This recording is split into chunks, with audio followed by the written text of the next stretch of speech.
नमस्कार, मैं प्रशांत आप सभी का एनसीआर पत्रिका में स्वागत करता हूं। आज की बड़ी खबर आ रही है राजधानी दिल्ली से, जहां बीते शनिवार की शाम को हुई बारिश के कारण ओल्ड राजेंद्र नगर के राउ आईएएस कोचिंग सेंटर में बेसमेंट में पानी भर गया।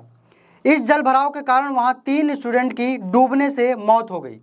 पुलिस ने बताया है कि शाम 7 बजे घटना की सूचना मिलने के बाद तुरंत एनडीआरएफ टीम को बुलाया गया था।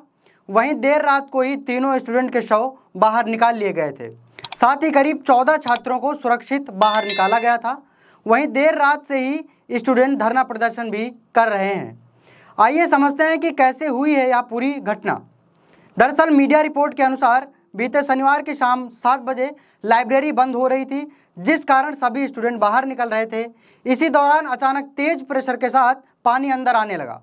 लाइब्रेरी से बाहर निकलने के लिए सिर्फ एक ही गेट था। वहीं मौके पर मौजूद स्टूडेंट ने यह बताया है कि जब तक वह सभी लाइब्रेरी खाली करते तब तक पानी लाइब्रेरी के अंदर घुटनों तक भर चुका था। साथ ही पानी का बहाव भी इतना तेज था कि सीढ़ियों पर चढ़ना मुश्किल हो रहा था। अतः महज 3 से 4 मिनट में ही पूरे बेसमेंट में लगभग 10 से 12 फीट पानी भर गया, जिसके बाद बच्चे बेंच पर खड़े हो गए। हालांकि बच्चों को बचाने के लिए तुरंत रस्सियां भी फेंकी गई, लेकिन पानी इतना गंदा था कि बच्चों को रस्सियां नहीं दिखाई दी।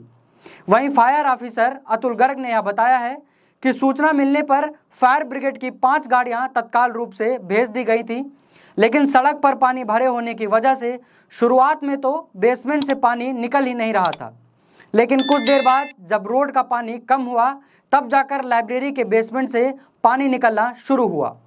उन्होंने बताया है कि हमने पंप लगाकर जितना जल्दी हो सका पानी को बाहर निकाला, जिसके बाद वहां पर छात्रों के शव को बाहर निकालना शुरू किया गया।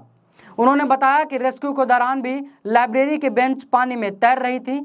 इस वजह से बच्चों को बाहर निकालने में काफ़ी कठिनाइयां भी हुई।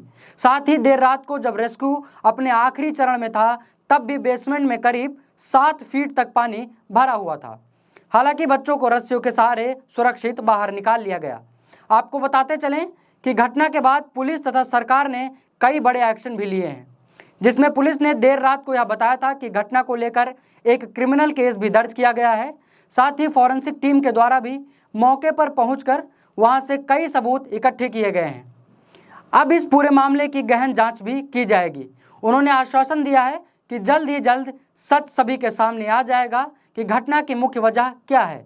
उन्होंने कहा कि हमने फिलहाल 2 लोगों को हिरासत में ले लिया है। वहीं दिल्ली सरकार के मंत्री आतिशी के द्वारा मुख्य सचिव नरेश कुमार को यह निर्देश दिया गया है कि कोचिंग संस्थान के बेसमेंट में पानी भरने तथा छात्रों के फंसने की पूरी घटना की मजिस्ट्रेट जांच शुरू की जाए। साथ ही अगले 24 घंटे के भीतर ही इस घटना की पूरी रिपोर्ट उनको सौंपी जाए।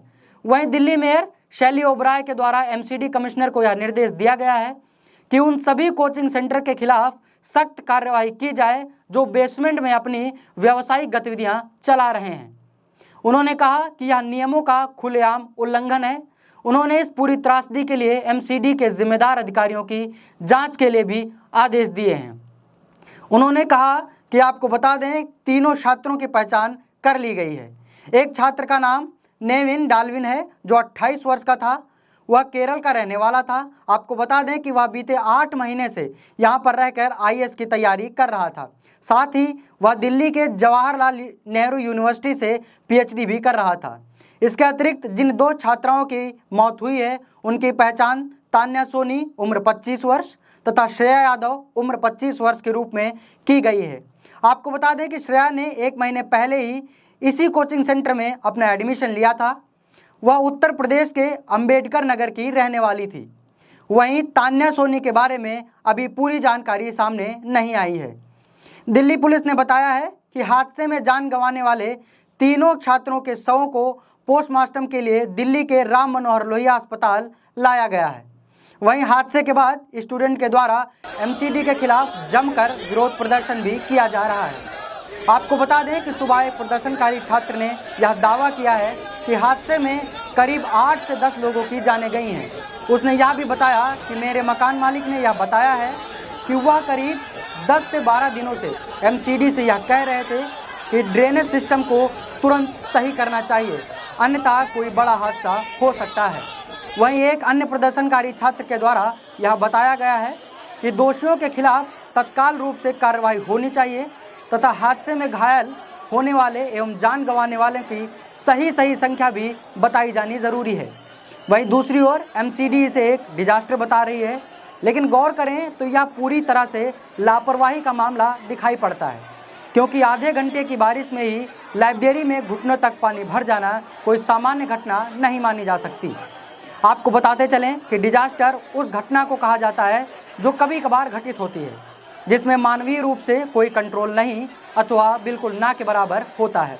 वहीं घटना के बाद आम आदमी पार्टी के विधायक दुर्गेश पाठक ने यह आशंका जताई है कि शायद आसपास नाला अथवा कोई सीवर फटने के कारण ही यह पानी भरा होगा।